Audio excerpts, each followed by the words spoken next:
यदि आप भी 2026 में सीयूटी एग्जाम दे रहे हो और फिजिक्स में टॉप स्कोर लाना चाहते हो तो फिजिक्स के पिछले 4 ईयर्स के प्रीवियस ईयर क्वेश्चन मिस नहीं कर सकते। इसके लिए मैंने तैयार की एक ऐसी पीडीएफ जिसमें फिजिक्स के पिछले 4 सालों के previous year question with top solution Hindi और इंग्लिश लैंग्वेज में एक साथ प्रोवाइड कर दिए गए हैं। इस पीडीएफ को तैयार करने में काफी मेहनत और काफी समय लगा है, तो आपको एक सब्सक्राइब जरूर करना है। जैसे ही 5 सब्सक्राइबर का टारगेट कंप्लीट होता है वैसे ही ये पीडीएफ आपको बिल्कुल free of cost Telegram channel Dharmaram physics, जिसका लिंक डिस्क्रिप्शन में दे दिया है, वहां पर प्रोवाइड कर दी जाएगी, ताकि आपको एक भी क्वेश्चन को नोट नहीं करना पड़े। और एक बार वीडियो के देखने के पश्चात आप तुरंत पीडीएफ से रिवाइज कर लोगे तो आपके पीवाईक्यू क्वेश्चन है वो क्लियर हो जाएंगे।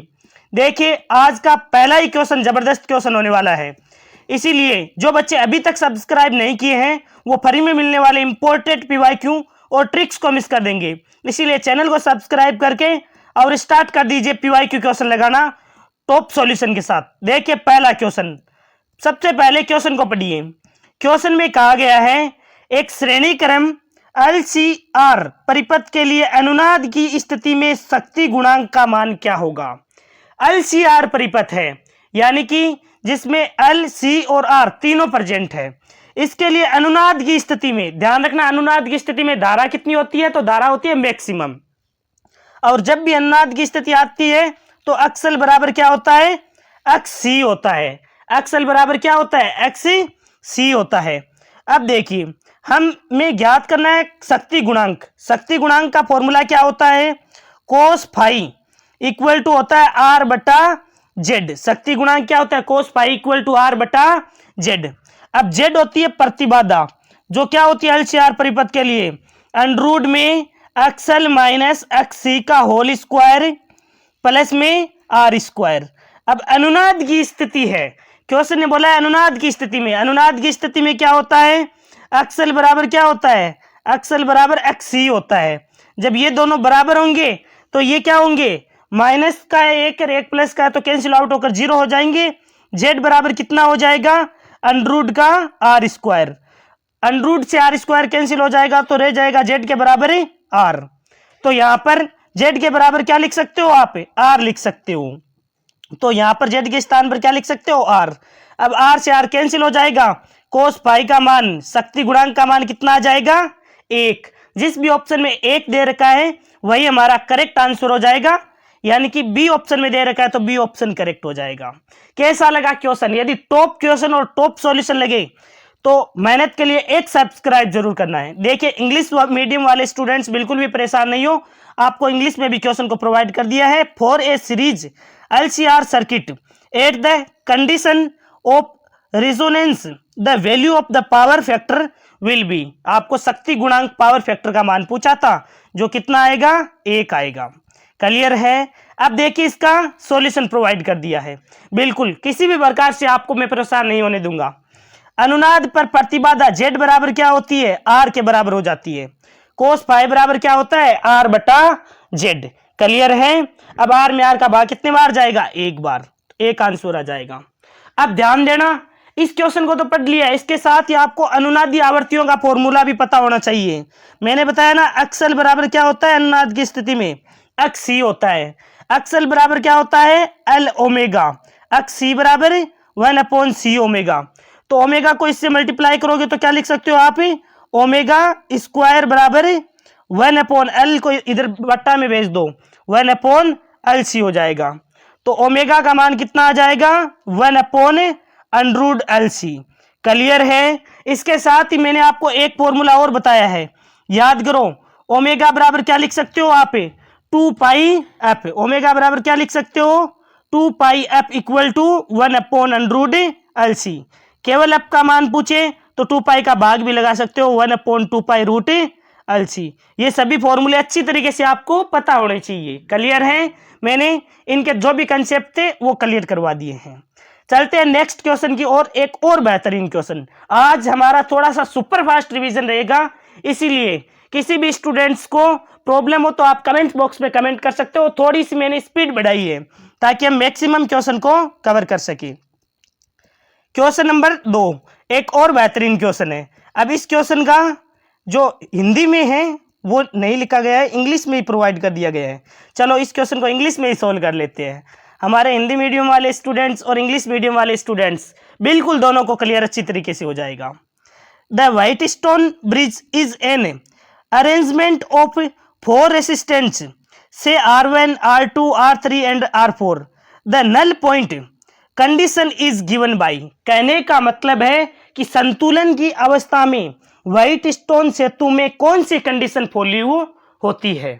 तो देखिए व्हाइट स्टोन सेतु जब भी संतुलन की अवस्था में होता है तो हमने पढ़ रखा ना P/Q बराबर R/S, इस कंडीशन को फॉलो करता है।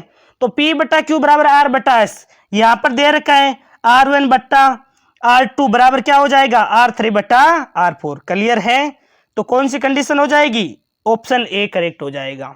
क्लियर हुआ? किसी भी स्टूडेंट को प्रॉब्लम तो नहीं है ना? बिल्कुल। व्हाइट स्टोन सेतु क्या होता है?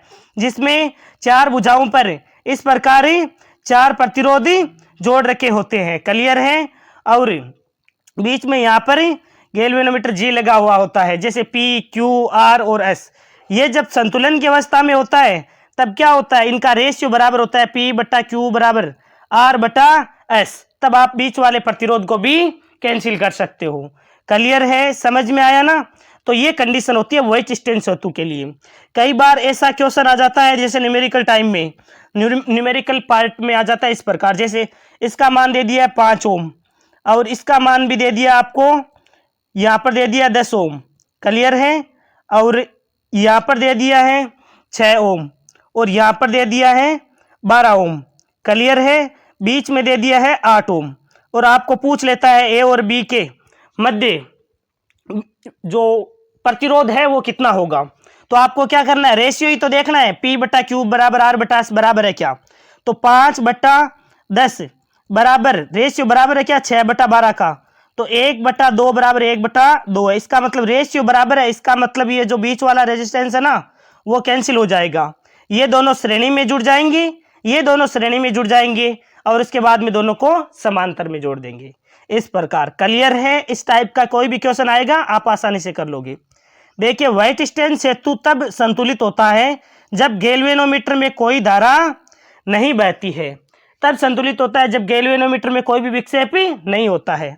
इस स्थिति में संगत भुजाओं के प्रतिरोधों का अनुपात बराबर होता है, जैसे R1/R2 बराबर R3/R4। क्लियर है? समझ में आया? चलते हैं नेक्स्ट क्वेश्चन की ओर। यदि सॉल्यूशन पसंद आए ना तो मोटिवेशन के लिए एक सब्सक्राइब जरूर करना, क्योंकि आपके सपोर्ट की वजह से ही मैं नेक्स्ट वीडियो बना पा रहा हूं। आप मुझे मोटिवेट करते हो, प्यारे प्यारे कमेंट करते हो, इसी से मोटिवेट होकर मैं बेहतर से बेहतर कंटेंट देने का प्रयास करता हूं। और यदि आप पूरा सपोर्ट करोगे तो मैं 24 घंटे मेहनत करने के लिए तैयार हूं। देखिए क्वेश्चन नंबर 3 एक और बेहतरीन क्वेश्चन है। दिए गए आवेश के समीकरण Q बराबर 3t² + 6t के लिए, जहां Q आवेश में है और t सेकंड में समय है, धारा का प्रारंभिक मान क्या है? तो देखिए Q का मान दे रखा है, धारा का मान निकालना है तो आपको क्या कर देना है? d/dt कर देना है, अवकलन कर देना है इस Q का। अब Q का मान कितना है? तो Q का मान दे रखा है 3t² + 6t। क्लियर है? अब इसका अवकलन करो, अवकलन करोगे तो कितना आ जाएगा? 6t + 6। अब t का मान प्रारंभ में धारा का मान पूछा है। प्रारंभ में t बराबर कितना हो जाता है? 0। प्रारंभ में t बराबर कितना हो जाता है? 0 + 6। 6 को 0 से मल्टीप्लाई करोगे तो 0 आ जाएगा, प्लस में 6 तो कितना आ जाएगा? 6 एम्पियर। तो देखिए हमें क्या निकालना था? धारा निकालनी थी। I बराबर dQ/dt हमने पढ़ रखा है, तो जो भी समीकरण दे रखा था उसका अवकलन कर दिया t के सापेक्ष, तो d/dt कर दिया Q का, तो 6t + 6 आ गया। हमें पूछा था प्रारंभ में क्या है होता है? t बराबर 0 पर धारा कितनी होगी। स्पष्ट नहीं दिया था इसे t बराबर 0 है, इसने प्रारंभ की बात की थी कि प्रारंभिक मान, प्रारंभ में क्या होता है? t बराबर 0, स्टार्टिंग में समय 0 है, उसके बाद स्टार्ट हो जाता है। तो t बराबर 0 पर प्रारंभ में धारा कितनी आ गई? 6 एम्पियर। कौन से ऑप्शन में दे रखा है? Option C. इसका मतलब है सी ऑप्शन करेक्ट हो जाएगा।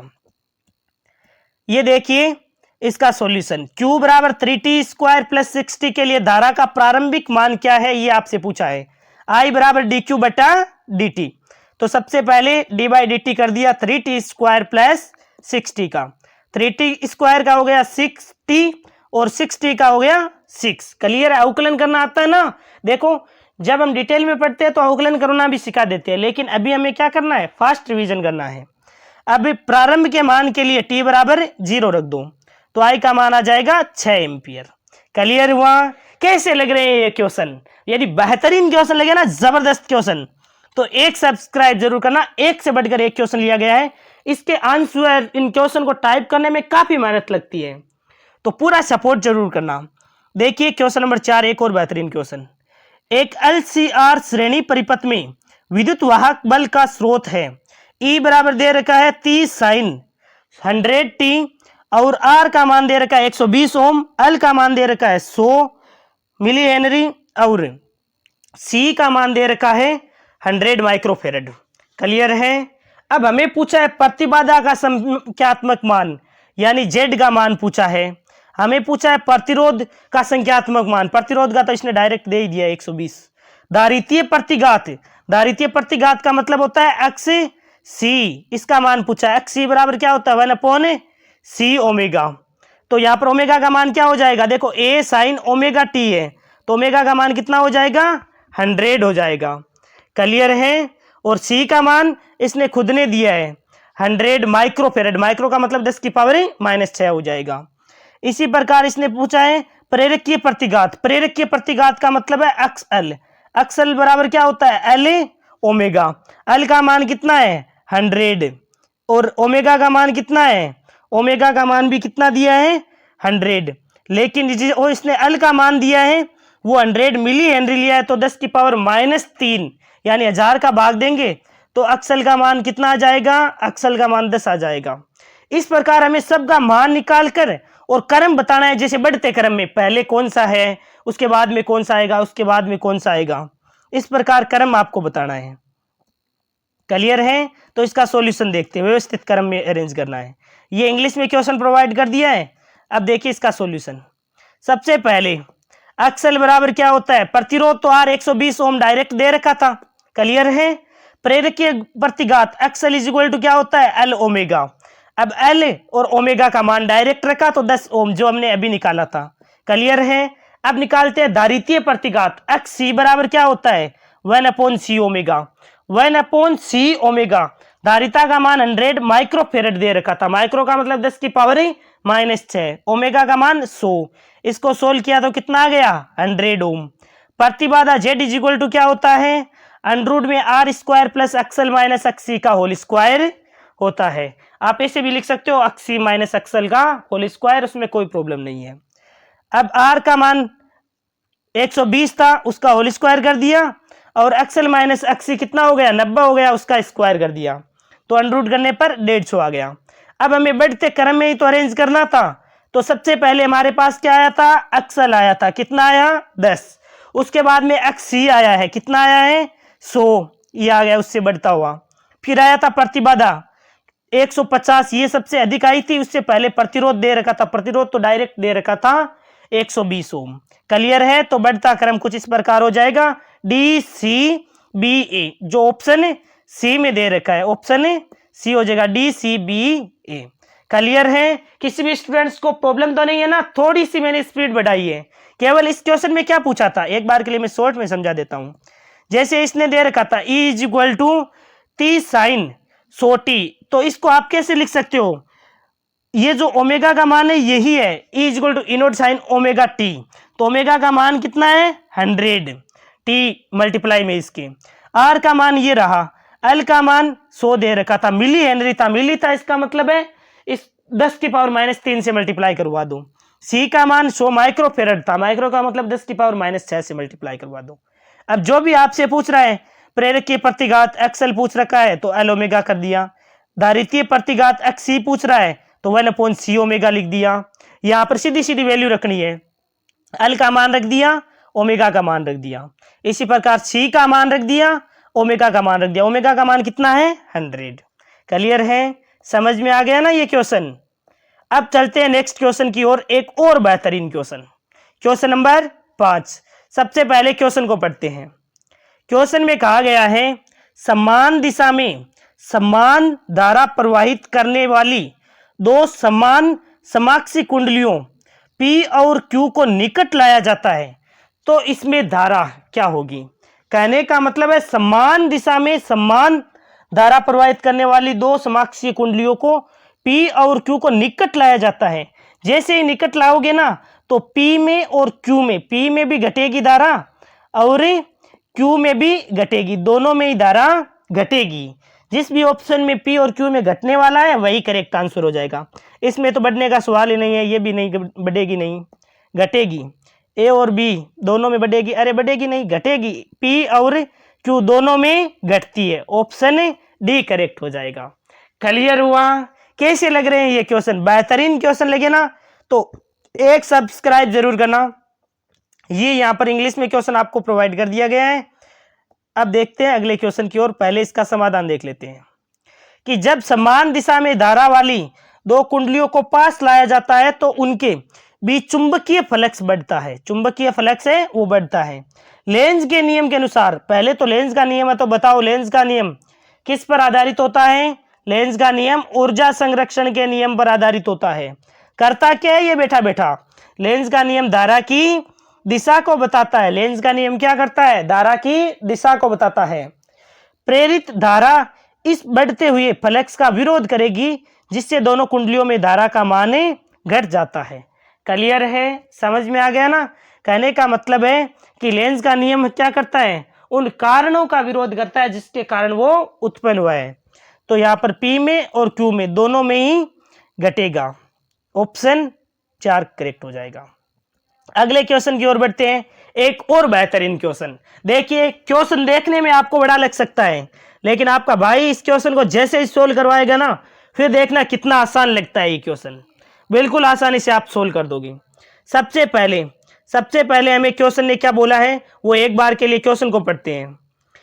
एक संधारित्र और एक कुंडली जिसका प्रतिरोध R है श्रेणी क्रम में संयोजित है।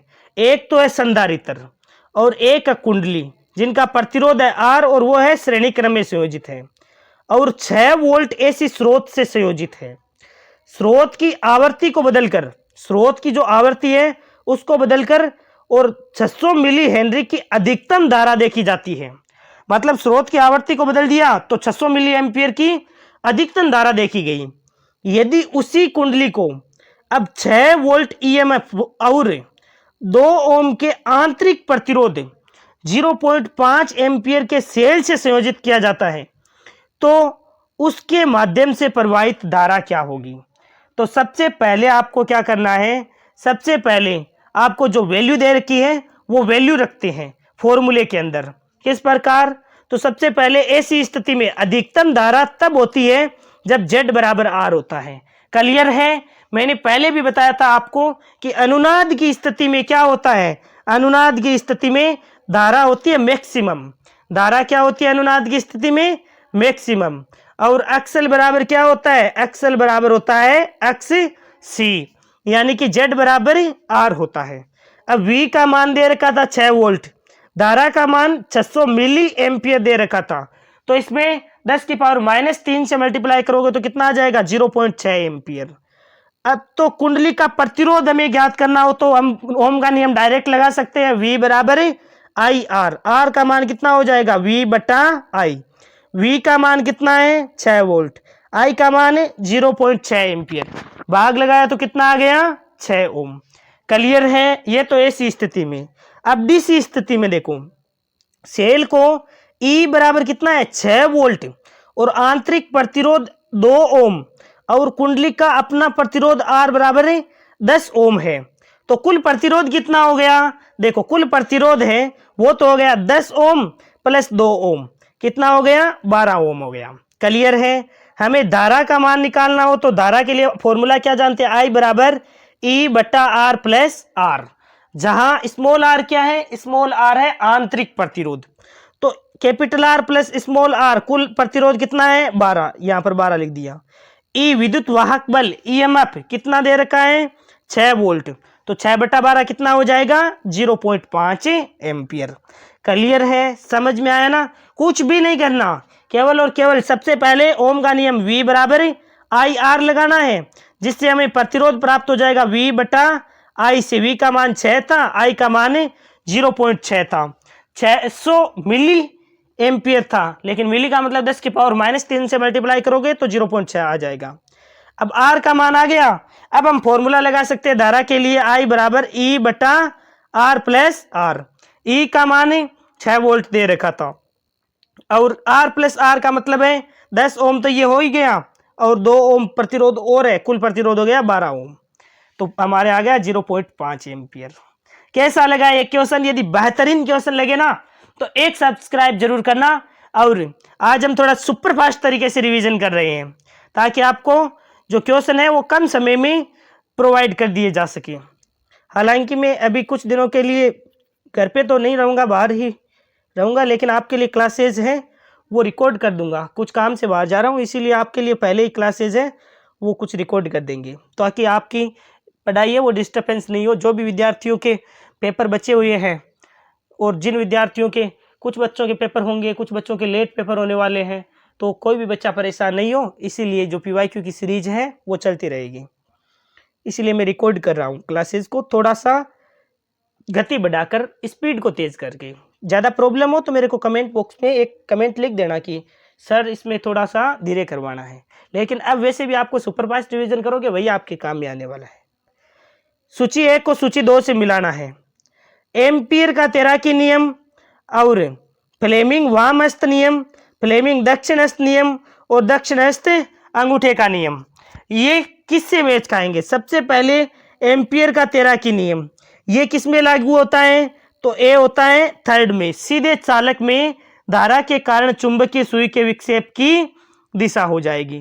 क्लियर है? ऐसे ही फ्लेमिंग का बाएं हाथ का नियम कब लागू करते हैं? फ्लेमिंग का बाएं हाथ का नियम, तो फ्लेमिंग का बाएं हाथ का नियम हम ज्ञात करते हैं धारावाही चालक पर बल को ज्ञात करने के लिए, यानी ए का थर्ड हो जाएगा और बी का फोर्थ हो जाएगा। जिसमें ऑप्शन में ए का थर्ड और बी का फोर्थ दे रखा है वही हमारा करेक्ट आंसर हो जाएगा। अरे इसके आंसर नहीं आए क्या? कोई नहीं, यहाँ पर हम इसको डायरेक्ट नीचे मैंने सॉल्यूशन दे दिया, इसके ऑप्शन गलती से मिस हो गई, थोड़ी स्पीड से मैंने बनाई ना ये स्लाइड। तब देखिए ए का थर्ड था और बी का फोर्थ था। एम्पियर का तैराकी नियम सीधे चालक में धारा के कारण चुंबकीय सुई का विक्षेप ज्ञात करने के लिए यूज करते हैं। फ्लेमिंग का वामहस्त नियम चुंबकीय क्षेत्र में धारावाही चालक पर बल ज्ञात करने के लिए यूज करते हैं। इसी प्रकार 2 और सीख लीजिए आप। फ्लेमिंग दक्षिणहस्त नियम प्रेरित धारा की दिशा बताता है और दक्षिणहस्त अंगूठा नियम ये वर्ताकार कुंडली या सीधे तार के चारों ओर चुंबकीय क्षेत्र रेखाओं की दिशा को बताता है। क्लियर हुआ? समझ में आया अच्छी तरीके से? तो हमारा ए का थर्ड था, बी का फोर्थ था, यही हमने 2 तो कर ही लिए थे, और सी का फर्स्ट और डी का सेकंड हो जाएगा। क्लियर है? समझ में आया? किसी भी स्टूडेंट्स को किसी भी प्रकार की प्रॉब्लम हो तो आप मेरे को कमेंट बॉक्स में कमेंट कर सकते हो। और बेस्ट ऑफ लक हर एक विद्यार्थी को अपने बेहतर से बेहतर और बिल्कुल बिना डरे आपको एग्जाम देना है। बिल्कुल आसान एग्जाम आने वाला है, बिल्कुल भी घबराने की आवश्यकता नहीं है। आपने मेहनत की है तो जरूर आपकी मेहनत रंग लाने वाली है। Thank you very much, for a nice day to all of you. Thank you मेरे बच्चों। यदि वीडियो पसंद आ रहा है तो वीडियो को लाइक और मेरी मेहनत के लिए एक सब्सक्राइब जरूर करना। Thank you.